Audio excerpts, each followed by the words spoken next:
Hello ಸ್ನೇಹಿತರೆ, ಶ್ರೀರಂಗ ಟಿವಿಗೆ ಸ್ವಾಗತ. ಸ್ನೇಹಿತರೆ, ಈ ದಿನ ನಾನು ಹೇಳಹೊರಟಿರುವುದು ಆಗಸ್ಟ್ 15ರಂದೇ ಏಕಾಯಿತು ಸ್ವಾತಂತ್ರ್ಯ ಹಸ್ತಾಂತರ. ಇದರ ಬಗ್ಗೆ ತಿಳಿಸುತ್ತಿದ್ದೇನೆ. ಭಾರತದಲ್ಲಿದ್ದ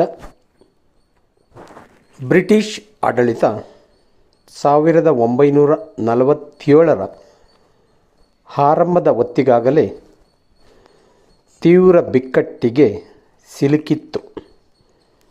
ಭಾರತಕ್ಕೆ ಅಧಿಕಾರ ಹಸ್ತಾಂತರಿಸಲು ಮತ್ತು ಸಂವಿಧಾನ ರಚನೆಗೆ ದಾರಿ ಮಾಡಿಕೊಡಲು 1946ರಲ್ಲಿ ಬ್ರಿಟನ್ ಸರ್ಕಾರ ಕ್ಯಾಬಿನೆಟ್ ಮಿಷನ್ ಎಂಬ ಪ್ರಮುಖ ನಿಯೋಗವನ್ನು ಕಳಿಸಿತು. ಆರಂಭದಲ್ಲಿ ಪ್ರತ್ಯೇಕ ಪಾಕಿಸ್ತಾನ ರಚನೆಯ ಬೇಡಿಕೆಯನ್ನು ತಳ್ಳಿಹಾಕಿದ್ದ ಆ ನಿಯೋಗ ದೇಶವನ್ನು ವಿಭಜಿಸದೆ ಒಂದೇ ಒಕ್ಕೂಟವಾಗಿ ಉಳಿಸಲು ಪ್ರಯತ್ನಿಸಿತು. ಆದರೆ ಕಾಂಗ್ರೆಸ್ ಮತ್ತು ಮುಸ್ಲಿಂ ಲೀಗ್ ನಡುವೆ ಒಮ್ಮತ ಮೂಡಿಸುವಲ್ಲಿ ಅದು ವಿಫಲವಾಯಿತು. ಪ್ರತ್ಯೇಕ ಪಾಕಿಸ್ತಾನದ ಬೇಡಿಕೆ ಮುಂದಿಟ್ಟುಕೊಂಡು 1946ರ ಆಗಸ್ಟ್ 16ರಂದು ಜಿನ್ನಾ ಕರೆ ನೀಡಿದ ಡೈರೆಕ್ಟ್ ಆಕ್ಷನ್ ಡೇ ಕೋಲ್ಕತ್ತಾದಲ್ಲಿ ತೀವ್ರ ಕೋಮುಗಲಭೆಗೆ ಕಾರಣವಾಯಿತು. ಈ ಹಿಂಸಾಚಾರ ನೌಖಾಲಿ, ಬಿಹಾರ ಮತ್ತು ಪಂಜಾಬ್ಗೂ ಹರಡಿತು. ಈ ಸನ್ನಿವೇಶದಲ್ಲಿ ಬ್ರಿಟಿಷ್ ವೈಸ್ರಾಯ್ ಲಾರ್ಡ್ ವೆವೆಲ್ ಪರಿಸ್ಥಿತಿ ಕೈಮೀರಿ ಹೋಗುವುದನ್ನು ತಡೆಯಲು ತಕ್ಷಣವೇ ನಿರ್ಗಮ ದಿನಾಂಕವನ್ನು ಘೋಷಿಸುವಂತೆ ಲಂಡನ್ನಲ್ಲಿದ್ದ ಪ್ರಧಾನಿ ಕ್ಲೆಮೆಂಟ್ ಅಟ್ಲಿ ಅವರಿಗೆ ಒತ್ತಾಯಿಸಿದರು. ವೆವೆಲ್ ಅವರ ಬ್ರೇಕ್ ಡೌನ್ ಪ್ಲ್ಯಾನನ್ನು ತಿರಸ್ಕರಿಸಿದ ಬ್ರಿಟಿಷ್ ಸರ್ಕಾರ ಹೊಸ ವೈಸ್ರಾಯರನ್ನು ನೇಮಿಸಲು ನಿರ್ಧರಿಸಿತ್ತು. 1947ರ ಫೆಬ್ರವರಿ 20ರಂದು ಹೌಸ್ ಆಫ್ ಕಾಮರ್ಸ್ನಲ್ಲಿ ಪ್ರಧಾನಿ ಅಟ್ಲಿ ಪ್ರಮುಖ ಘೋಷಣೆಯೊಂದನ್ನು ಮಾಡಿದರು. ಬ್ರಿಟನ್ 1948ರ ಜೂನ್ ತಿಂಗಳ ಒಳಗಾಗಿ ಭಾರತೀಯ ನಾಯಕರಿಗೆ ಅಧಿಕಾರ ಹಸ್ತಾಂತರಿಸಲಿದೆ ಎಂದು. ಈ ಪ್ರಕ್ರಿಯೆಯನ್ನು ಪೂರ್ಣಗೊಳಿಸಲು ಲಾರ್ಡ್ ಲೂಯಿಸ್ ಮೌಂಟ್ ಬ್ಯಾಟನ್ ಅವರನ್ನು ಹೊಸ ವೈಸ್ರಾಯ್ ಆಗಿ ನೇಮಿಸಲಾಯಿತು. ಮೌಂಟ್ ಬ್ಯಾಟನ್ ಭಾರತಕ್ಕೆ ಆಗಮನ.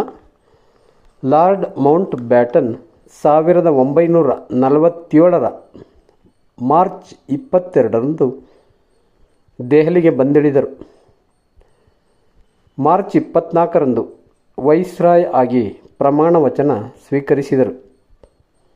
ಕಾಂಗ್ರೆಸ್ ಮತ್ತು ಮುಸ್ಲಿಂ ಲೀಗ್ ನಾಯಕರೊಂದಿಗೆ ಸರಣಿ ಸಭೆಯನ್ನು ನಡೆಸಿ ಸುದೀರ್ಘ ಮಾತುಕತೆಗಳ ನಂತರ 1947ರ ಜೂನ್ 3ರಂದು ಮೌಂಟ್ ಬ್ಯಾಟನ್ ತಮ್ಮ ದೇಶ ವಿಭಜನೆಯ ಬ್ಲೂಪ್ರಿಂಟ್ ಪ್ರಕಟಿಸಿದರು. ಪಾಕಿಸ್ತಾನ ಎಂಬ ಹೊಸ ರಾಷ್ಟ್ರದ ರಚನೆ, ಪಂಜಾಬ್ ಮತ್ತು ಬೆಂಗಾಲ್ ಪ್ರಾಂತ್ಯಗಳ ವಿಭಜನೆ ಹಾಗೂ ವಾಯುವ್ಯ ಗಡಿ ಪ್ರಾಂತ್ಯದಲ್ಲಿ ಜನಾಭಿಪ್ರಾಯ ಸಂಗ್ರಹಣೆಗೆ ಈ ಯೋಜನೆ ದಾರಿ ಮಾಡಿಕೊಟ್ಟಿತು. ಅಚ್ಚರಿ ಎಂಬಂತೆ ಅಧಿಕಾರ ಹಸ್ತಾಂತರದ ದಿನಾಂಕವನ್ನು ಮೂಲ ಗಡುವಾಗಿದ್ದ 1948ರ ಜೂನ್ನಿಂದ 10 ತಿಂಗಳು ಪ್ರೀಪೋನ್ ಮಾಡಲಾಗಿತ್ತು.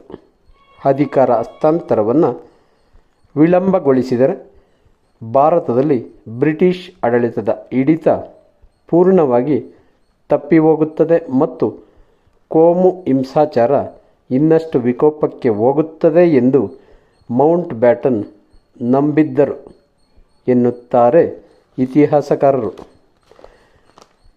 ನಮ್ಮ ಭಾರತ ಸ್ವಾತಂತ್ರ್ಯಕ್ಕೂ ಹಾಗೂ ಎರಡನೇ ಮಹಾಯುದ್ಧದ ಲಿಂಕ್ ಬಗ್ಗೆ ನಾವು ತಿಳಿದೋಣ. ದಶಕಗಳ ನಂತರ ಒಮ್ಮೆ ಮೌಂಟ್ ಬ್ಯಾಟನ್ ನಾನು ಆಯ್ಕೆ ಮಾಡಿದ ದಿನಾಂಕ ಇದ್ದಕ್ಕಿದ್ದಂತೆ ತಲೆಯಲ್ಲಿ ಬಂದಿದ್ದು ಇಡೀ ಘಟನೆಯ ಮೇಲುಸ್ತುವಾರಿಯನ್ನು ನನ್ನ ಕೈಯಲ್ಲೇ ಇದೆ ಎಂಬುದನ್ನು ತೋರಿಸಲು ನಾನು ಬಯಸಿದ್ದೆ.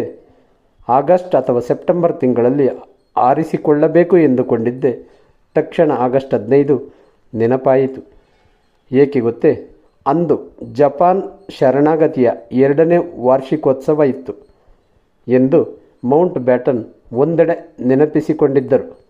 1945 ಆಗಸ್ಟ್ 15ರಂದು ಎರಡನೇ ಮಹಾಯುದ್ಧದಲ್ಲಿ ಯುರೋಪಿಯನ್ ಮಿತ್ರಪಡೆಗಳಿಗೆ ಜಪಾನ್ ಶರಣಾಗುವುದಾಗಿ ಘೋಷಿಸಿತ್ತು. ಅದು ವಿಜಯ್ ಡೇ ಅಂದರೆ ವಿಕ್ಟರಿ ಓವರ್ ಜಪಾನ್ ಡೇ ಎಂದೇ ಪ್ರಸಿದ್ಧವಾಗಿದೆ. ಆದರೆ ಆಗಸ್ಟ್ 15 ಜ್ಯೋತಿಷಿಗಳ ವಿರೋಧವೂ ಇತ್ತು. ಹೀಗಾಗಿ ಆಗಸ್ಟ್ 14 ಮಧ್ಯರಾತ್ರಿ ಸರಿಯಾಗಿ ಅಧಿಕಾರ ಹಸ್ತಾಂತರದ ಪ್ರಕ್ರಿಯೆ ನಡೆಯಿತು.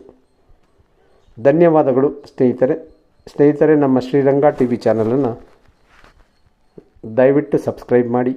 ಜೈ ಹಿಂದ್, ಜೈ ಕರ್ನಾಟಕ.